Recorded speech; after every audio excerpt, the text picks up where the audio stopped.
Hendra, seorang perajin di Denpasar, Bali, berhasil mengolah sampah tanaman menjadi produk bunga kering yang cantik. Produk rangkaian bunga ini bahkan diekspor hingga ke luar negeri.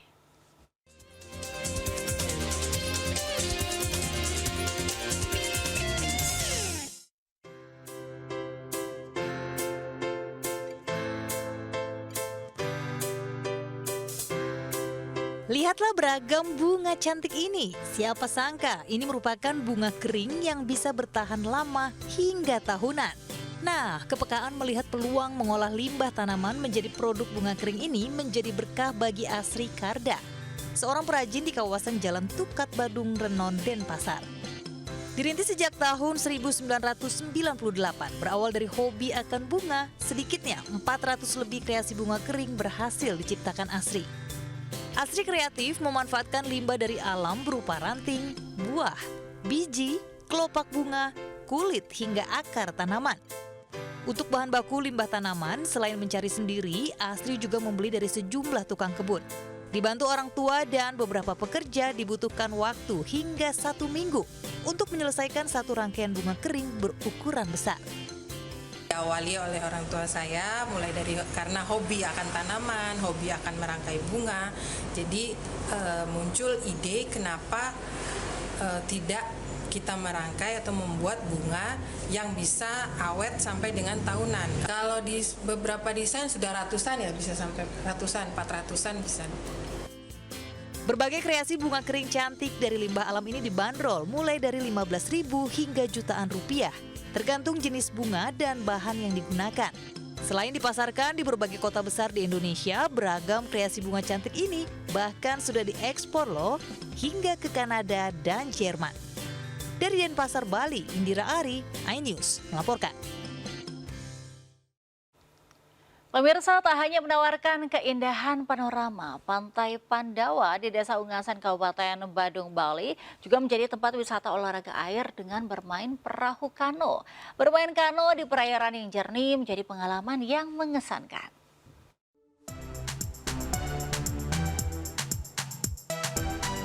Di antara pantai-pantai yang ada di Pulau Dewata, Pantai Pandawa selalu ramai dikunjungi wisatawan yang tengah mengisi liburan di Bali. Selain keindahan panorama pantai dengan pasir putihnya, para wisatawan juga bisa menikmati keindahan Pantai Pandawa sambil bermain kano. Anda tak perlu khawatir dengan hantaman ombak, karena susunan karang di pantai ini menjadi penghalang alami ombak ke pantai. Sehingga Anda pun bisa leluasa bermain kano sambil menikmati keindahan alam Pantai Pandawa. Bagi Anda yang baru pertama kali mengunjungi Pantai Pandawa, mencoba bermain berkano akan menjadi sensasi mengisi liburan yang menyenangkan. Terkesan sekali di Pandawa ini.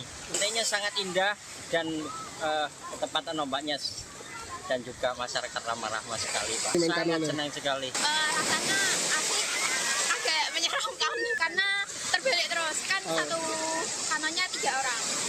Pertama kali mencoba kano ini ya. Karena katanya terkenal cukup bagus. Tak perlu merogoh kocek dalam-dalam, cukup dengan Rp50.000 Anda bisa menyewa dan bermain kano sepuasnya.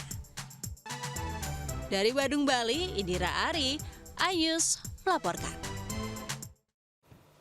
Kita ke informasi lainnya, pemirsa. Ratusan warga saling dorong hingga berdesakan saat mengikuti prosesi Grebek Suro di Gerobokan, Jawa Tengah. Mereka juga berebut gunungan yang usai diarak pemuka desa.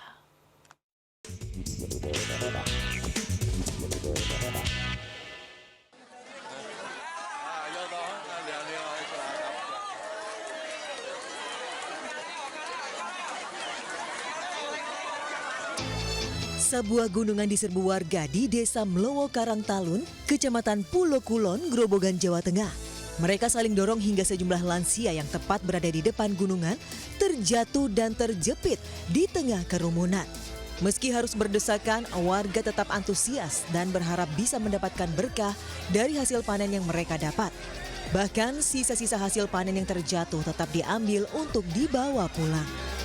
Sisanya diambil. Ya. Tadi terjatuh juga tadi. Enggak sakit. Enggak apa-apa, jatuh seperti itu.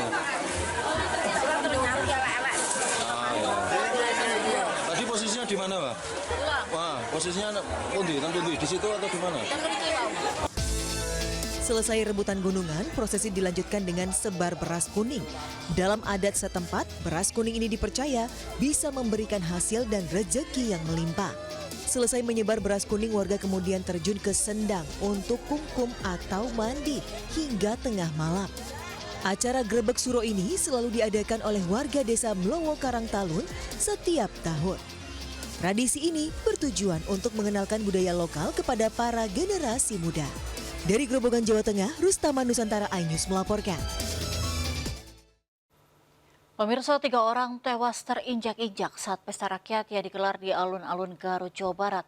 Warga yang hadir berdesakan dan berebut untuk mendapatkan makanan gratis.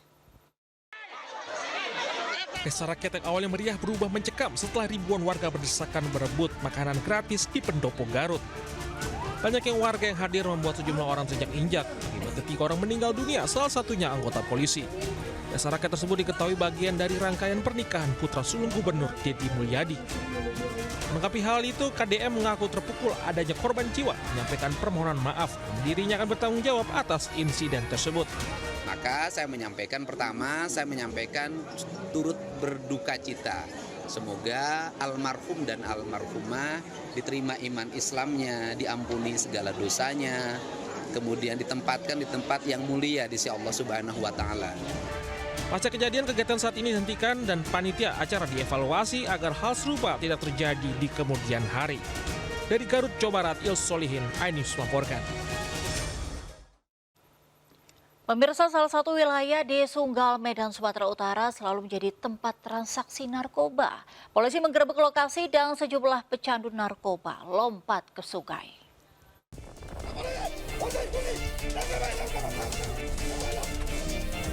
Sarang narkoba yang digerebek berada di kawasan Pria Laut, Kampung Lalang, Medan Sunggal, Kota Medan.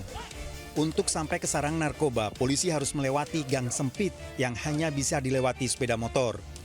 Di lokasi penggerebekan, sejumlah pria yang diduga sebagai pecandu narkoba berhamburan melompat ke sungai agar terhindar dari serangan polisi. Sejumlah pria yang diduga pecandu narkoba berhasil kabur, namun polisi berhasil meringkus seorang pengedar narkoba yang kedapatan sedang menjual sabu. Polisi menyita sejumlah paket sabu siap edar dan sejumlah uang hasil penjualan narkoba. Media-media elektronik sebagai basis maraknya penggunaan narkoba.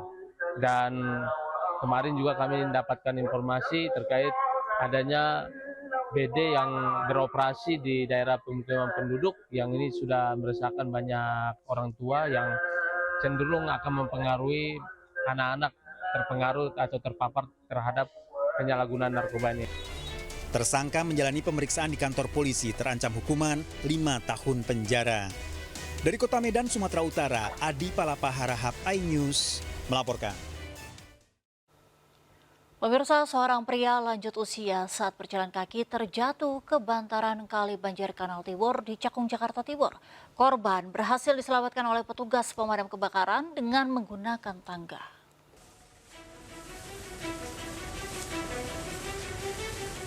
Petugas damkar perlahan menghampiri seorang pria lansia yang terjatuh ke bantaran Kali Banjir Kanal Timur di Pulau Gebang, Cakung. Petugas mengevakuasi korban dengan tangga. Evakuasi berlangsung dramatis karena tebing bantaran kali curam dan licin. Korban alami stroke terjatuh ke bantaran kali saat tengah berjalan kaki. Warga yang panik melihat korban meminta pertolongan pemadam kebakaran untuk proses evakuasi. Si korban jenis laki-laki dan saat itu juga terbaring lemah di bawah bantaran kali tersebut.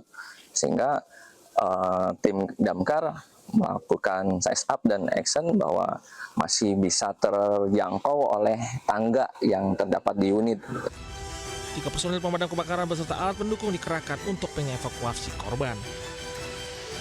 Dari Jakarta, Rio Manik melaporkan. Sementara di Kota Jambi, seorang wanita mendatangi Mako Damkar karena perhiasan anting berkarat hingga telinganya bengkak. Rupanya penyangga anting telah tertutup kulit.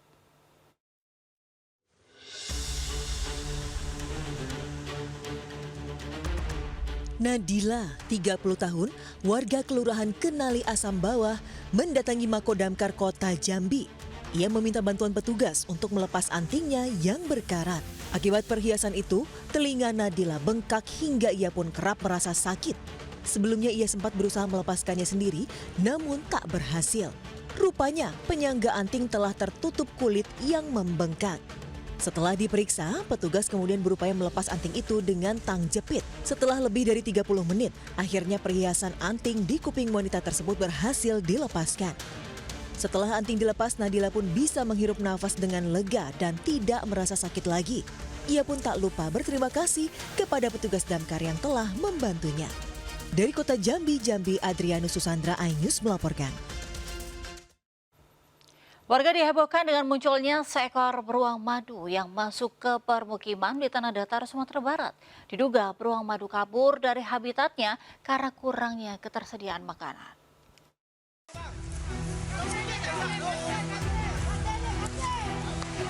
Beruang madu ini berlarian ketika hendak diamankan petugas gabungan dari Dinas Peternakan, BKSDA, dan polisi serta dibantu warga di Jorong Bukit Gombak Nagari Baringin, Tanah Datar, Sumatera Barat.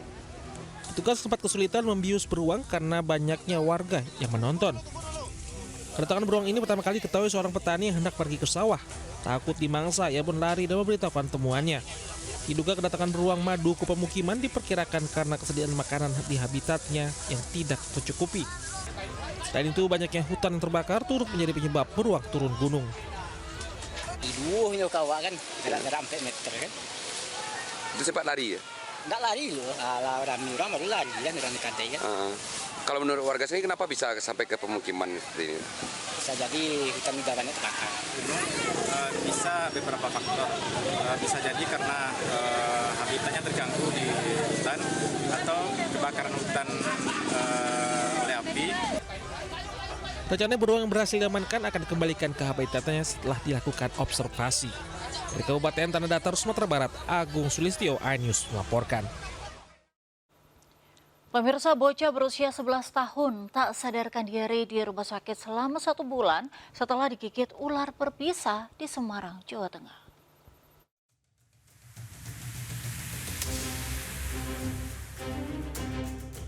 Bocah bernama Rafa, 11 bulan, sudah 1 bulan lamanya tak sadarkan diri. Ia kini masih terbaring di ruang perawatan Rumah Sakit Dr. Karya di Semarang, Jawa Tengah. Sebelumnya peristiwa naas itu terjadi pada pertengahan Juni lalu. Rafa digigit ular berbisa di dalam kamar rumahnya di Kecamatan Kajen, Kabupaten Pekalongan. Ia kemudian dilarikan ke RSUD Kajen, namun dokter diduga salah diagnosa hingga kondisinya terus memburuk. Sebelum dirujuk ke RSUP Dr. Karyadi, Rafa juga sempat dirawat di Rumah Sakit Islam PKU Muhammadiyah Pekajangan. Keluarga sempat kecewa dengan pelayanan di rumah sakit pertama yang menyatakan ular yang menggigit anaknya tidak berbisa. Di sini kan waktu itu kan masih normal. Nah, terus dibawa ke rumah sakit.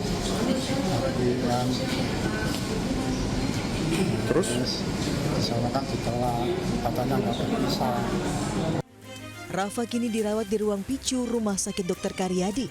Meski perawatan terus dilakukan secara komprehensif, kondisi Rafa juga belum sadarkan diri. Untuk tindakan penyembuhan, tim dokter telah menyuntikkan antivenom dan pemulihan organ-organ vital. Dari Semarang, Jawa Tengah, Doni Marendra, iNews melaporkan.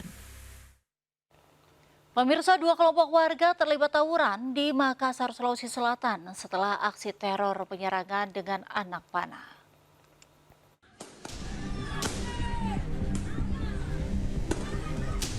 Dua kelompok warga yang saling bersebelahan terlibat tawuran menggunakan senjata tajam hingga petasan di Jalan Abu Bakar Lambogo 3, Makassar, Sulawesi Selatan.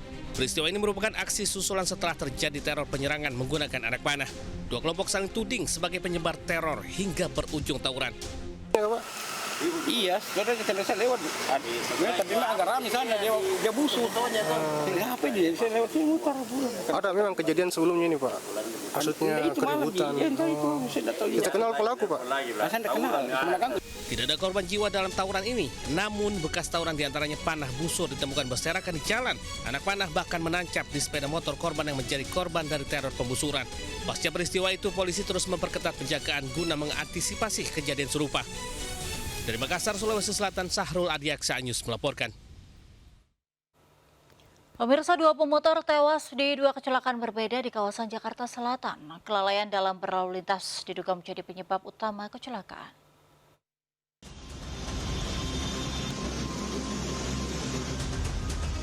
Seorang pengendara sepeda motor tewas usai terlibat kecelakaan dengan sebuah mobil di persimpangan CSW Kebayoran Baru, Jakarta Selatan, Jumat pagi. Terlihat juga sebuah mobil nampak ringsek usai terlibat kecelakaan dengan pemotor.